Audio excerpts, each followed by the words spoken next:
The phenomenon of pairing pigeons during a full moon has often been mentioned with a smile in the pigeon sport community, appearing almost like a fairy tale to those unaware of its intricacies. Years ago, a friend pointed out to me that I consistently paired my pigeons during a full moon, attributing my success in breeding high-quality pigeons to this practice. At that time, I had never heard of the full moon theory, but I listened to the seasoned enthusiasts who discussed it. They explained that coupling pigeons precisely during a full moon would result in superior offspring compared to other times. Through my investigation of this theory, I have discovered the following details. When we pair our pigeons during a full moon and take into account the time it takes for the eggs to be laid and hatch, we arrive at the exact moment when the young hatch from their eggs. Interestingly, this aligns with the subsequent full moon and the timing for coupling during that phase. The philosophy behind the full moon mating theory suggests that the young pigeons in the nest benefit most from the intensified rays of the sun reflected by the full moon. This continues for approximately 13 days until the next new moon. One might dismiss this as a myth, but I have examined my breeding records and compared the outcomes of pairings during full moon periods with those during other times.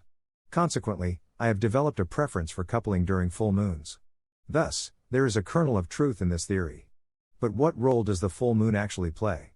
During the period surrounding a full moon, there is often stable weather with ample sunshine. It is widely known that young animals require sunlight for proper development, and it certainly doesn't hurt if the loft is bathed in abundant sunlight during the first 14 days of a young pigeon's life. Moreover, in the pigeon sport, it is recognized that pigeons rely on sunlight for orientation. Could it be that these factors work together harmoniously? It is established that there is indeed a certain relationship between the orientation ability of homing pigeons and sunlight. Homing pigeons, migratory birds, certain salmon, and butterfly species share the common trait of possessing orientation skills. Whether or not they possess this ability largely depends on whether Mother Nature has bestowed it upon them. Similar to how a pigeon's body grows each day until it is ready to be weaned, the organ responsible for orientation skills also develops during the same period. This holds true for racing pigeons, migratory birds, and certain butterfly species like the monarch butterfly. However, there is one exception. Pigeon fanciers are the only ones who interfere in the development of the orientation ability. In fact, they determine what a young pigeon receives from Mother Nature to foster its orientation skills, or whether it receives anything at all. In the open air, the timing of pairing chosen by pigeon fanciers is usually different, as it is dictated by Mother Nature and the parent birds. One can observe this when various bird species simultaneously hatch in nests. Is this mere chance? Nonetheless, there are certain caveats. We must acknowledge that numerous factors, or properties, collaborate to ensure the successful return of a racing pigeon from a race, with orientation being one of them. Even in the wild, the development of orientation abilities does not always proceed as desired. In exceptional cases, migratory birds may still be present in nature during the middle of winter when they should have already embarked on their annual migration. There may also be migratory birds in our vicinity that we would not typically expect to encounter, often being birds less than a year old. The reason behind this lies in a specific developmental phase during which Mother Nature did not provide them with sufficient resources to develop their orientation skills successfully. In the past few decades, pigeon fanciers have also contributed to such deviations due to trends in widowhood, darkening techniques, tight and inflexible flight schedules, and the desire of every fancier to become a champion someday. A quick look at the statistics reveals that 30 years ago, half as many pigeon fanciers bred twice as many youngsters compared to the current scenario. Why do we engage in such practices? Primarily to have as many pigeons left after the young bird season as possible, yet the quantity and quality of these pigeons often prove disappointing when compared to the overall number produced. Homing pigeons, migratory birds, certain salmon, and butterfly species utilize a specific type of energy source for orientation during their homeward journey or annual migration to the south, or vice versa. Without the ability to generate or access this energy, these species, including homing pigeons, cannot orient themselves. The sun undoubtedly plays a vital role in this process. Every pigeon fancier knows from personal experience that the most beautiful and often the best offspring are bred during the months of April, May, and June. Furthermore, it is rare to lose any of these pigeons during races towards the end of the season. The difference between winter breeding and summer breeding is evident in the number of sunlight hours and the strength of the sun. Each year, the sun gains strength starting from the end of March, which we recognize as the onset of spring. The timing when the sun begins to strengthen is determined by the preceding full moon before the 21st of March. From that moment onwards, the sun progressively provides young pigeons with the necessary building blocks for developing their orientation skills. On the contrary, Young pigeons born before the date receive a proportionally lesser amount of these building blocks. It might be wise to adjust future coupling dates accordingly. Young pigeons, whose parents are paired in mid-February, always reap optimal benefits from the favorable conditions that Mother Nature offers them during their growth phase. In the past, the racing season would commence at the beginning of May, but now it starts a month earlier, with the desire to organize races even earlier. However, one could argue that the problems began with the advancement of flight programs. Previously, racing pigeons were coupled in mid-February, and winter breeding lofts were not as prevalent. To conclude, intervention in nature always comes with a price. Returning to the topic of pairing with a full moon, I will take it into consideration this year. If it does not yield benefits, it certainly won't be detrimental. Lunar influence. The full moon has long been associated with various phenomena and beliefs. It has captivated human imagination and has been linked to folklore, myths, and cultural practices throughout history. While scientific evidence may not fully support all claims, the moon's gravitational pull does have tangible effects on Earth, such as ocean tides. Animal behavior. Some studies suggest that certain animal behaviors may be influenced by the lunar cycle, including mating rituals, migration patterns, and feeding habits. For example, marine animals like coral spawn during specific lunar phases, and some species of birds adjust their migratory patterns based on the moon. Nocturnal activity. The brightness of the full moon can affect the behavior of nocturnal animals. It provides natural illumination, making it easier for animals to navigate, hunt, and communicate during nighttime hours. This can be observed in various nocturnal species, including owls, wolves, and certain insects. Circadian rhythms. The full moon's light can also influence the circadian rhythms of animals, which regulate their biological processes, including sleep-wake cycles and hormonal activity. Some studies suggest that certain animals, such as rodents and primates, may experience disrupted sleep patterns during full moon nights. Reproduction and breeding. In some species, lunar cycles are believed to synchronize with reproductive processes. For instance, certain marine organisms time their spawning activities with the lunar phases to optimize fertilization success. However, the extent to which the full moon directly affects reproduction in different animal species is still an area of scientific inquiry. It is important to note that while these observations and associations exist, the full moon's influence on specific animal behaviors and reproduction can vary widely across different species. Furthermore, scientific research in this field is ongoing, and our understanding of the full moon's effects continues to evolve. Overall, the full moon holds a place of intrigue and fascination in many aspects of life, including the natural world and cultural beliefs. Whether its influence on pigeon breeding and racing is scientifically proven or simply based on anecdotal evidence within the pigeon sport community remains a topic for further exploration and individual interpretation. As a longtime pigeon fancier and breeder with decades of experience, I'll share a comprehensive report on early season racing pigeon breeding, covering the crucial period from pairing through weaning. Early season racing pigeon breeding, from pairing to independence. A comprehensive guide for successful breeding. Introduction. Early season breeding of racing pigeons requires careful planning, precise timing, and meticulous attention to detail. The foundation for successful racing results is laid months before the actual racing season begins, during the critical breeding period. This report details the essential aspects of breeding racing pigeons early in the year, based on 2 decades of hands-on experience and proven methods. Timing and preparation. The decision to breed early in the year, typically starting in January or February, must be carefully considered. While early breeding allows for young birds to mature sufficiently for late-season races, it presents unique challenges due to weather conditions and natural breeding cycles. Before pairing, several preparatory steps are crucial. Environmental control. The breeding loft must maintain a temperature between 45 to 55 degrees Fahrenheit, 7 to 12 degrees Celsius. I've found that supplemental heating may be necessary in colder regions, but avoid overheating as this can lead to respiratory issues. Proper ventilation remains essential even in cold weather, as stagnant air promotes disease. Install draft-free ventilation systems that allow fresh air circulation while maintaining temperature stability. Pre-breeding health assessment.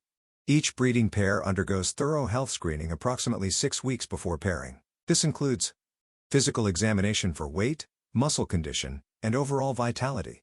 Preventive treatments for internal parasites. Verification of vaccination status. Assessment of previous breeding performance. Dietary preparation. 4 weeks before pairing, I transition breeding stock to a higher protein diet, 16 to 18% protein content. This preparation phase is crucial for ensuring birds are in peak breeding condition. The diet includes high-quality breeding mixture with increased corn content, Supplementary proteins through legumes. Essential mineral grit with increased calcium. Fresh greens twice weekly. Pairing process. The actual pairing process requires careful consideration and methodology. Selection criteria.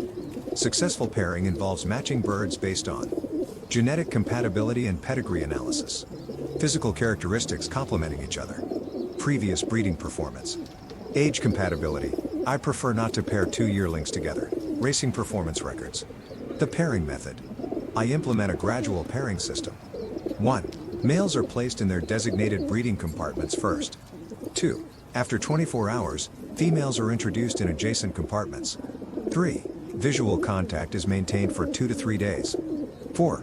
Following signs of mutual interest, physical introduction occurs in late afternoon. This methodical approach reduces aggression and increases successful pairing rates. Nest box management. Each breeding compartment requires minimum dimensions of 24 by 24 by 24 inches. 2 nest bowls per compartment. Fresh, clean nesting material, tobacco stems preferred. Privacy barriers between adjacent compartments. The first eggs. Typically, eggs appear 8 to 10 days after pairing. Critical management during this phase includes egg-laying support. Ensure constant access to calcium supplements. Maintain strict loft quietude during laying hours. Monitor females for egg binding signs. Record laying dates meticulously. Incubation period. The 18-day incubation period demands careful oversight. Temperature and humidity control. Maintain loft temperature at 65 to 70 degrees Fahrenheit, 18 to 21 degrees Celsius. Relative humidity should be 60 to 65%. Monitor weather forecasts for extreme conditions. Provide shallow water baths every third day. Parental behavior monitoring. Observe sharing of incubation duties. Note any extended nest abandonment. Check egg development through candling at day 7. Feeding during breeding. Proper nutrition during breeding is paramount for success. Pre-hatching diet. Breeding pairs receive morning feeding, 50% breeding mixture, 50% diet mixture. Evening feeding, 60% breeding mixture, 40% diet mixture. Fresh water twice daily with probiotics. Mineral supplements available constantly. Post-hatching nutrition. Once squabs hatch, dietary adjustments include increased protein content, 19 to 20%, additional feedings, 3 to 4 times daily, enhanced calcium supplementation. Introduction of feeding pellets. Squab development and care. First week, days 1 to 7. Critical period requiring hourly monitoring of crop filling. Temperature maintenance at 70 degrees Fahrenheit, 21 degrees Celsius. Humidity control at 65%. Careful observation of parental feeding. Second week, days 8 to 14. Development markers include pin feather emergence, increased feed consumption, eye-opening, weight gain monitoring. Third week, days 15 to 21. Focus areas. Feather development. Initial weight recordings. Crop capacity increase. Band application. Day 18 to 20. Fourth week, days 22 to 28. Transitional period featuring self-feeding attempts. Increased movement. Flight feather development. Weaning preparation. Weaning process. The weaning phase, typically beginning around day 28, requires careful management. Gradual independence. Separate feeding area introduction. Monitored self-feeding sessions. Continued parental access. Social integration with other youngsters. Nutritional transition.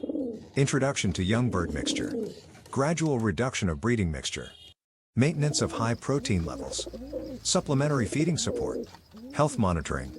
During the entire breeding cycle, health monitoring is essential. Regular health checks. Daily visual inspections. Weekly weight recordings. Droppings examination.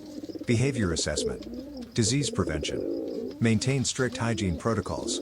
Regular disinfection schedules. Quarantine procedures for any health issues. Preventive medication programs as needed. Environmental management. Throughout the breeding cycle, environmental control remains crucial. Loft conditions. Daily cleaning routines. Ventilation adjustment. Temperature monitoring. Humidity control. Space management. Adequate space per pair. Proper nest box spacing. Exercise area provision. Stress reduction measures. Post-weaning management. As young birds leave the nest, attention shifts to independence training. Flight strength development. Social integration. Feeding routine establishment. Exercise program implementation. Parent recovery. Rest period implementation. Nutritional recovery support. Health assessment. Preparation for subsequent rounds. Conclusion.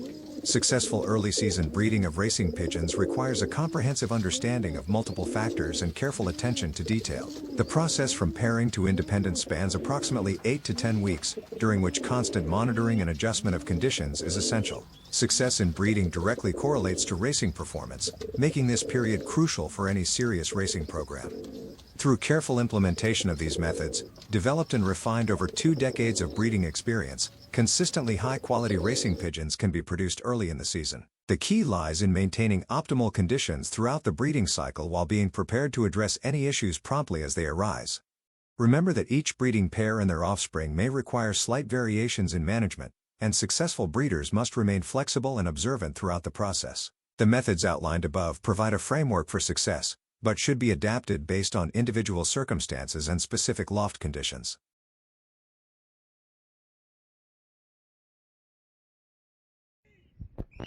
Get my main racing system, just email me direct. I'm an experienced ex-pigeon racer from England, and I can offer valuable insights and guidance on all aspects of pigeon racing, from breeding to racing. During my racing days, I managed a small team of no more than 70 pigeons, including stock, young birds, and old birds. It was not uncommon for me to send as few as 6 birds to a race and still secure the top 3 positions out of up to 2,500 pigeons in my club and federation. My race distances typically ranged up to 300 miles, and I consistently achieved top 5 placements in my club. My expertise extends to the art of selecting excellent breeders, including evaluating pigeons based on their eye-sign characteristics. I firmly believe that true champions can only be bred from top-quality stock, and I can guide you in identifying and acquiring such pigeons. I understand that many pigeons for sale are advertised based on their lineage or pedigree, but I emphasize the importance of assessing the bird itself rather than relying solely on paperwork. As part of my offer, I invite you to share photos of your pigeons, including their eye-sign and wing characteristics. I'll provide you with free advice on racing and breeding based on my extensive experience and knowledge. Additionally, I will share auction links to high-quality breeding birds that have the potential to produce winners in your loft. Here's what you can expect to receive from me. A comprehensive Word document containing valuable insights and strategies for successful pigeon racing, including specific racing methods for both old and young birds, as well as general advice. Private YouTube videos sent to your email, covering various aspects of pigeon racing, from breeding to race preparation. Detailed recommendations on supplements and additives to add to your pigeons' drinking water, with scientific evidence supporting their effectiveness. Similar products are used by professional athletes and racehorses to enhance performance. Assurance that your pigeons will race home faster, provided that you have quality birds to begin with.